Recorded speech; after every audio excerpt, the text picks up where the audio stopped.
My, how times have changed. We went from LA devotee on Death of a Bachelor to dying in LA on Pray for the Wicked. Is it just me, or is Brendon Urie getting a little bit morbid here? Well, it's interesting because for most of Pray for the Wicked, he doesn't get super morbid, but the very last track of this album is about dying. So let me explain exactly what that's all about. Let's go. Hey everybody, I'm Clifford Stummy, the pop song professor. Welcome to my channel where we make English class awesome by explaining and sometimes roasting lyrics on weekdays and weekends, apparently. Guys, I've been explaining tons of songs from Pray for the Wicked, including a giant album review and lots of other Panic at the Disco songs. There's a link to that playlist in the description. Be sure to check that out right after this video. In the meantime, let's talk about dying in LA. Now, if you remember, LA Devotee was an ode to Los Angeles and the possibilities and the excitement and everything going on there. And so when we hear the song Dying in LA, it's pretty much confirmed that Brendon Urie is pretty obsessed with Los Angeles, but what does he have to say about it this time?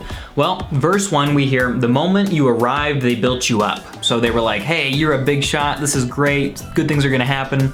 The sun was in your eyes. You couldn't believe it. Usually the phrase the sun was in your eyes means that, you know, all the glory and the possibilities were blinding you, and so you were super excited about what could happen. Riches all around, you're walking, stars are on the ground, the Walk of Fame. You start to believe it. You start to believe that you could be famous one day. Then the pre-chorus, every face along the boulevard is a dreamer just like you. You looked at death in a tarot card and you saw what you had to do. So you go to LA, and a lot of other people are on the same track. They go there to get famous, to, you know, make music, to make movies, whatever it is.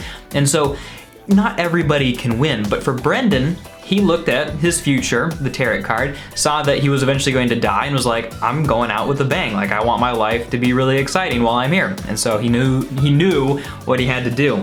Now we're here in the chorus, but nobody knows you now when you're dying in LA, and it all of a sudden takes that super morbid turn. He refers to the power of LA, and I think what he's talking about here is one of two things. It could either be somebody who has fully committed themselves to the LA lifestyle and to living that dream, and so eventually they're going to die there, but for the meantime, nobody knows who they are.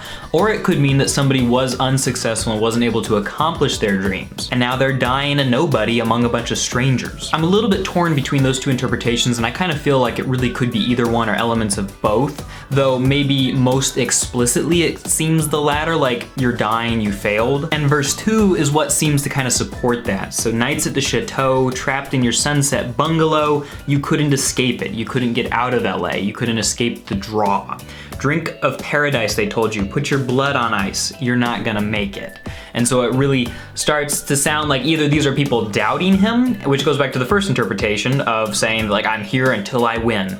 Or it kind of sounds like things are starting to slow down, not working out so well, you might want to give up. And so the LA devotee is now dying in LA. I don't think that this particularly applies to Brendon Urie because he is so successful, but I think he probably sees a lot of people who come to LA trying to make it big, and he's trying to let them know, hey, there's good things, there's bad things, and there's a lot of risk. Guys, thanks so much for watching this explanation of dying in LA. Don't forget to check out that playlist with all of those other Panic at the Disco explanations, some of the very best Panic at the Disco songs out there. You can check out these videos, which will probably be more Panic at the Disco stuff, and I'll talk to you next time.